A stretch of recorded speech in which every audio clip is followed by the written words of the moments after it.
कुछ ही घंटे का वक्त होता है और इसी घंटे के दौरान एक व्यक्ति को न सिर्फ ईंटे के सहारे कूचा जाता है बल्कि कुछ ही समय बाद उसके शव को जला दिया जाता है।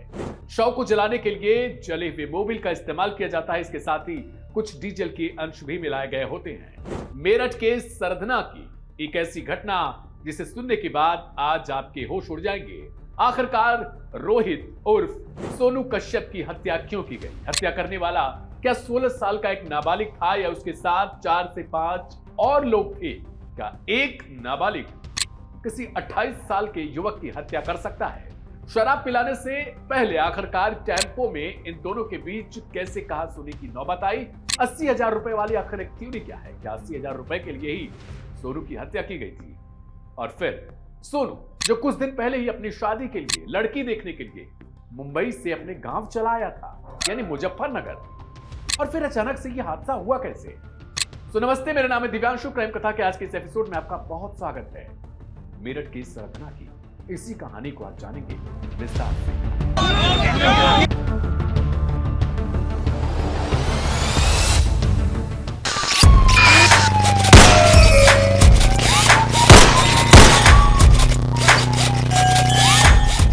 इस पूरी कहानी की शुरुआत होती है 5 जनवरी की देर शाम को, जब मुजफ्फरनगर के नगर कोतवाली के किला मोहल्ले के रहने वाले रोहित को मुंबई से बुला लिया जाता है। 5 जनवरी से पहले ही रोहित को कॉल करके घर वालों ने बुला रखा था, और बुलाया किस लिए गया था? वो इसलिए ताकि रोहित की शादी कराई जा सके। रोहित को लड़की देखने के लिए जाना था, लेकिन अचानक से घर में कुछ काम पड़ता है और कहा जाता है कि उसे अपनी मौसी के पास जाना है। मौसी मेरठ के सरधना में एक गांव में रहती है। रोहित अपने घर से कथित तौर पर 80,000 रुपए लेकर रवाना होता है और इस दौरान उसने एक टेम्पो पकड़ा।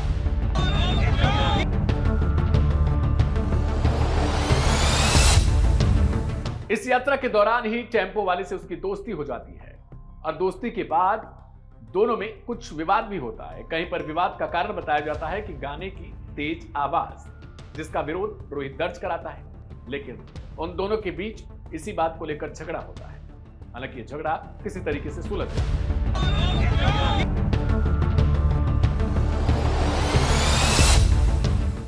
रोहित एक जगह पर उतरता है और वहां पर उतरने के बाद वो किराया देने की कोशिश करता है। इतने में जो टेम्पो चालक है, जो 16 साल के लड़के की बात हो रही है, नाबालिग की, वो उन 80,000 रुपयों की तरफ देख लेता है। उसे लगता है कि इसके पास एक रकम है जो ऐंठी जा सकती है। उसके मन में लालच आ जाता है। अब उसने किराया लेने से इनकार करते हुए कहता है कि तुम्हें कहां तक जाना है? रोहित बताता है कि मुझे इस जगह जाना है। वो कहता है ठीक है, मैं वहीं पर चलूंगा। महाराणा प्रताप एक चौक है, वहीं पर वो लेकर जाता है और वहीं ठीक कुछ दूरी पर एक शराब की दुकान है। इस बीच पूरी यात्रा के दौरान जब वो किराया लेने से उस चौक तक जाने के बीच की है, उसमें वो रोहित से अब दोस्ती कर लेता है। रोहित से दोस्ती के दौरान उसने कुछ बातें उससे पूछी।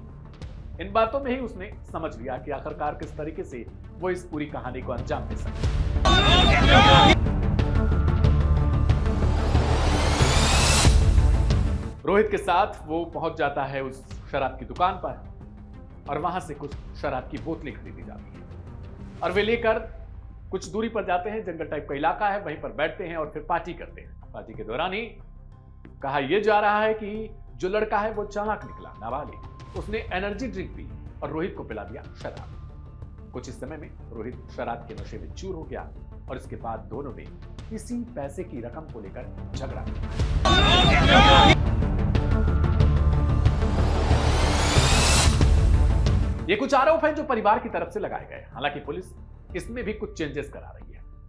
परिवार वालों का कहना है कि वो 16 साल का अकेला लड़का ऐसा कर नहीं सकता। उनकी तरफ से कहा जा रहा है कि एक तो नाबालिग लड़का वो हमारे ख्याल से नहीं है, ऐसा परिवार वालों का आरोप है। उनका कहना है कि वो 20 साल के करीब का लड़का दिखाई देता है। क्या आपको लगता है कि एक 16 साल का लड़का 28 साल की लड़की की मौत की वजह बन सकता है, वो भी अकेले?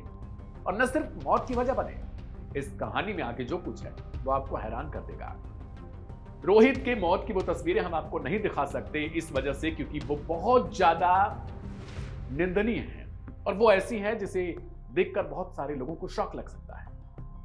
दरअसल रोहित को मारपीट के बाद ईंट से कूचा गया। बांग्लादेश से कुछ ऐसी खबरें आ रही थी जिसमें हिंदुओं को जलाए जाने की खबरें थी। यहां पर बहुत सारे लोगों ने उसके खिलाफ प्रदर्शन किया, लेकिन रोहित को कुछ इसी तरीके से जलाया गया।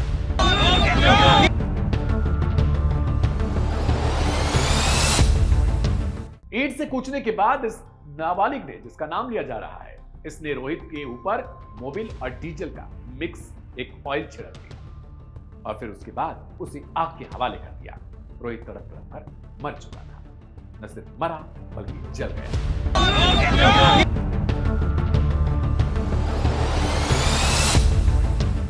इससे ठीक पहले, कुछ ही वक्त पहले, रोहित ने अपने मौसी के घर में एक इंफॉर्मेशन भेजी। उसने ये कहा था कि मुझे कुछ लोग लूटने की कोशिश कर रहे हैं, उन्होंने मुझे शराब पिलाई है। यह भी कहानी घर वालों की तरफ से ही बताई गई, पीड़ित परिवार की तरफ।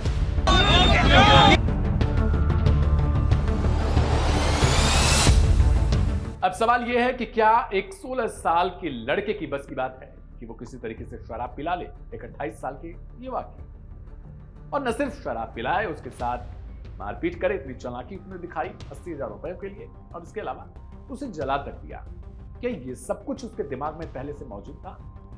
बहुत सारे लोगों का कहना है कि आजकल के जो लड़के नाबालिग हैं, लेकिन उनके दिमाग बहुत शातिर हो चुके हैं। इसके पीछे की वजहें हैं कुछ इसी तरीके की जो हमारे डॉक्यूमेंट्री दिखाई जाती है, कुछ इसी तरीके की जो आप सीन देखते हैं, लाइक क्राइम की कुछ जो टीवी शोज आते हैं, हम किसी का नाम नहीं लेंगे, और ऐसी चीजों को वो देखने के बाद उनके मन में भी ऐसी चीजें पहले से डेवलप की जा रही है। हालांकि जो परिवार है, पीड़ित परिवार, उसकी तरफ से कहा जा रहा है कि ऐसा कतई नहीं हो सकता, पुलिस छिपा रही है।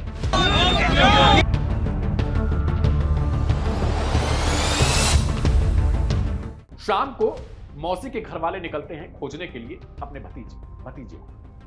हालांकि वो मिलता नहीं। वो जंगल की तरफ जरूर गए थे, उस पॉइंट तक पहुंचे थे, उस चौक तक पहुंचे थे, लेकिन वहां भी उन्हें कुछ नहीं हाथ लगता, तो वो घर लौट कर आ जाते। उन्हें लगता है कि वो मजाक कर रहा था, उन्होंने सीरियस नहीं लिया उस घटना को। वे कहते हैं कि ऐसा लगा कि जैसे वो मजाक करके, थोड़ी आदत थी उसकी पहले की, और वो निकला ही नहीं होगा अपने घर से, और उन्होंने इस बात को सीरियस ना लिया और ना ही अपने मौसी के घर पे फोन किया कि क्या सोनू घर से आ रहा था हमारे यहां।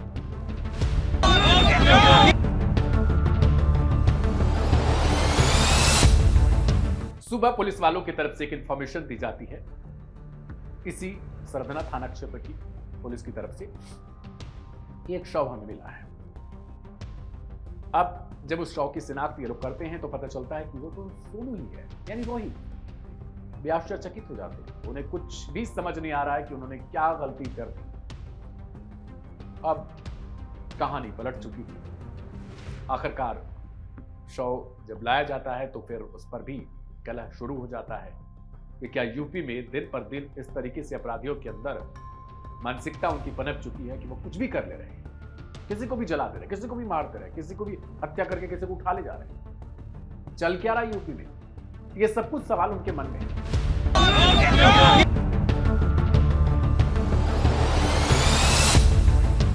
बसपा सुप्रीमो मायावती ने एक ट्वीट किया एक्स पर, और उन्होंने कहा इस घटना की निंदा करते हुए कि दोषियों के खिलाफ सख्त कार्रवाई की जाए। इसके अलावा समाजवादी पार्टी के अध्यक्ष अखिलेश यादव की तरफ से भी इस पूरी हत्याकांड को लेकर उनकी तरफ से भी इस पर सवाल खड़े किए जाते हैं। सीएम योगी के प्रशासन, उनकी पुलिस व्यवस्था पर भी सवाल खड़े किए जाते हैं।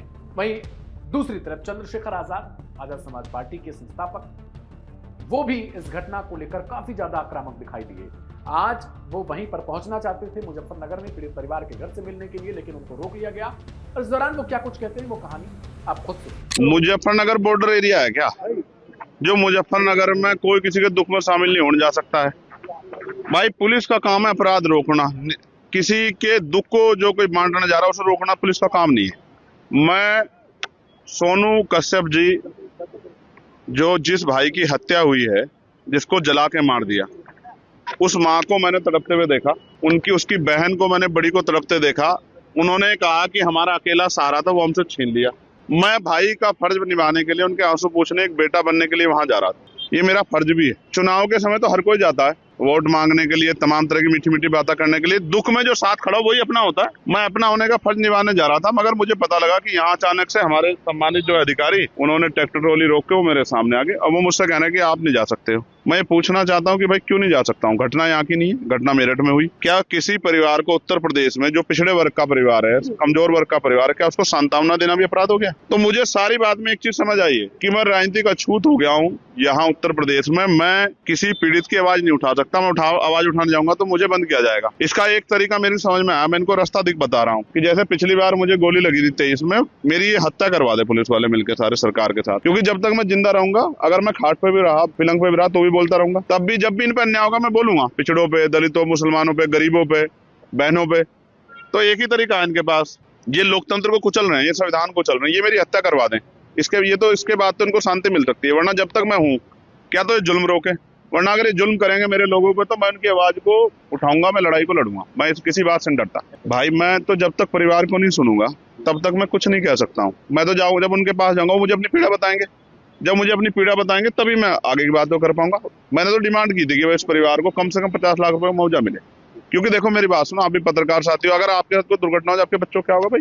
कमाने वाला था वो चला गया, उसकी बुजुर्ग माँ, उसका क्या होगा? 10 दिन तो सब आएंगे। तो उसको 50 लाख रुपए मदद दो, एक सरकारी नौकरी मिले, और सबसे इम्पोर्टेंट है इस घटना की सीबीआई जांच हो। यही मांग उठा रहे हो आप। बताओ मुझे, मैं जैसे आगे बढ़ूंगा तो मीडिया वाले कहेंगे पुलिस क्या लड़ रहे हैं। तो मैं शांति से बड़े अधिकारियों को कह रहा हूँ कि वो मुझे अपनी गाड़ी में ले चलें, मोटरसाइकिल पे ले चलें। मैं अपने सब साथियों को वहीं रुके, मैं अकेला आदमी जाकर उनकी बात सुन के और उसको आगे आपके सामने बता दूं। इसके अलावा बताओ रास्ता क्या है लोकतंत्र में?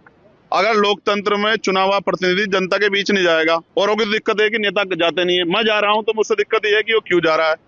तो भाई और लोगों की मदद नहीं करना चाहता, मैं तो करना चाहता हूँ, तो मुझे फांसी चढ़ा दो, यही रास्ता है इनके पास। तो ये चंद्रशेखर आजाद थे जो नगीना से सांसद हैं। उनकी तरफ से लगातार आप देख रहे होंगे बहुत सारे मामलों में एक्टिव रह रहे हैं और जो सरकार है उसके खिलाफ सख्त तौर पर बोलते हुए नजर आ रहे हैं। इस कहानी में सब कुछ आपने सुना, सब कुछ आपने एक तरीके से देखा, लेकिन यह घटना अपने आप में बहुत ज्यादा चौंकाने वाली है। मुझे उम्मीद है कि आप इस घटना को दूसरों तक शेयर जरूर करेंगे, क्योंकि बढ़ते अपराध को रोकने के लिए हम सबकी जागरूकता भी बहुत जरूरी हो जाती है। मेरा नाम है दिव्यांशु। क्राइम के कल के एपिसोड में फिर से मुलाकात होगी रात 10 बजे एक नई कहानी के साथ। तब तक के लिए आप सभी को शुभ रात्रि, नमस्ते, शुक्रिया।